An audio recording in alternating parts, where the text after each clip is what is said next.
Jo atikan hatiku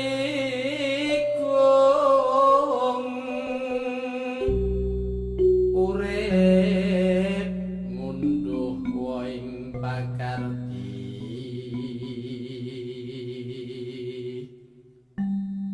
Assalamualaikum warahmatullahi wabarakatuh.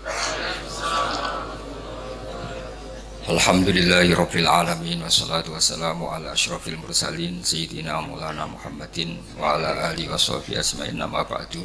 Saya itu lama sekali nulis tentang al-intisar li madzhabis syekh. Memang saya tidak niat saya kitabkan atau saya bukukan. Tapi lama sekali kita semua tentu mendengar khas-khas madhab syekhina yang mungkin secara mainstream ya, secara lazimnya para kiai itu kurang dicocoki. Tapi saya pastikan madhab beliau adalah sangat kuat, baik min haitsus sanad maupun min haitsul manhaj, baik secara sanad maupun secara manhaj. Saya nanti pastikan beberapa kitab, utamanya kitab Ihya nanti saya baca, memberitahu para kiai, tapi ini utamanya anak-anak. Nanti bisa dicek karena secara akademik akan saya tunjukkan kitabnya apa, halamannya berapa, dan nisbatnya atau korelasi dengan madhab syekhina kayak apa. Misalnya begini, setiap saya macet di Semarang atau di Jakarta atau di mana saja, dan beberapa orang kaya, misalnya non muslim atau kaya lah, dikawal polisi atau punya otoritas tertentu, misalnya banyak pekerja muslim yang kerja di pabrik Cina atau di pabrik non muslim, itu hati saya menjadi tenang karena wakil gubernurnya itu Gus Yasin. Bukan apa-apa, karena saya akan kesulitan kalau ketemu Allah ditanya di mana al-Islam ya'lu wa la yu'la alaih, karena mereka sudah kaya raya dipimpin oleh mereka. Tapi kalau saya ditanya Allah, nyatanya yang kuasa itu Cina, pabriknya besar-besar, karyawannya banyak, uangnya banyak. Tetap saja di bawah otoritas Gus Yasin. Sehingga kita jawabnya tuh gampang. Kamu merujukkan kemana kalau Bintuhu? Sehingga yang Syiah ya puas, karena dikira Bintuhu itu siapa? Maniku wong ke anak kang ana sapa Bintuhu putrine Nabi ku tahtahu, berarti siapa? Sayyidina Ali. Kalau ahli sunnah maknane maniku wong ke anak kang ana sapa Bintuhu putrine Abu Bakar ku tahtahu. Ana ing ngisore mengkono. Ya artinya siapa? Kanjeng Nabi, berarti siapa?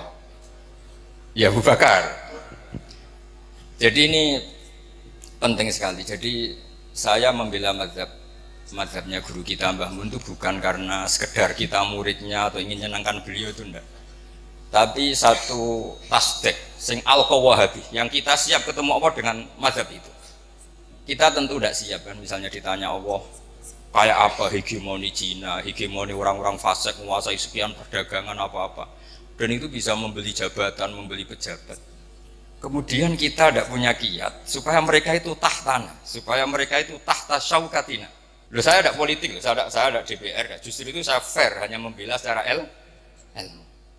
Kalau saya Ma'ruf Amin mungkin Pak Dum wakil presiden gitu. Saya ini tidak Ma'ruf Amin, saya benar-benar teman sampean yang nggak jelas ini.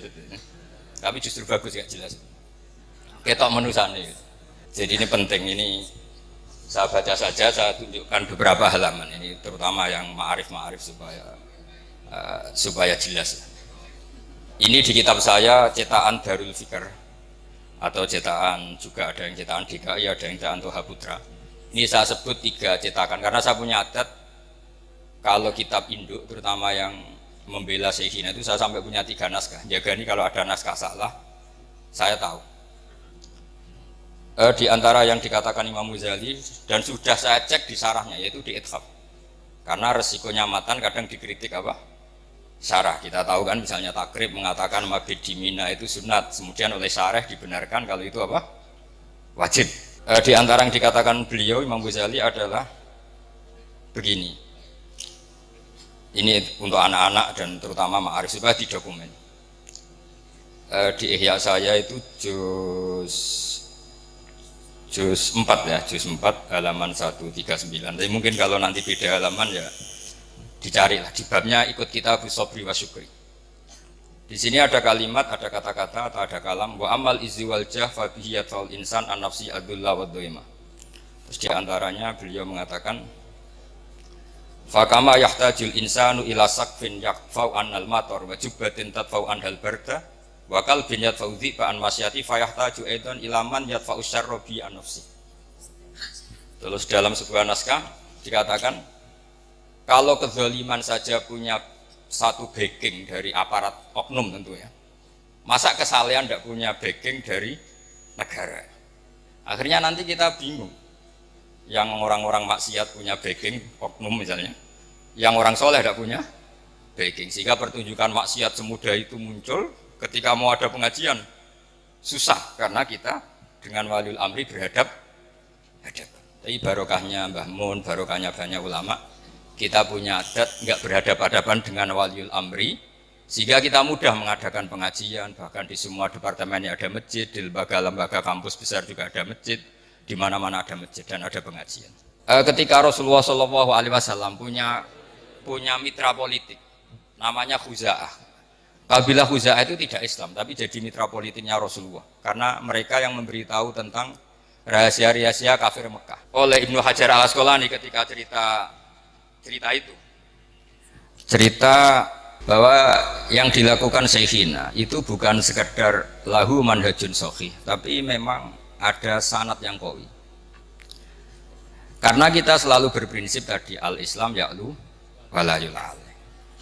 Dengan melihat Jakarta gaduh kayak gitu, melihat Semarang orang-orang kaya non muslim, orang-orang enggak sholat, punya kekuasaan karena kaya raya. Lalu ketika kita ditanya, sudahkah melakukan proyek atau program al-Islam ya'lu?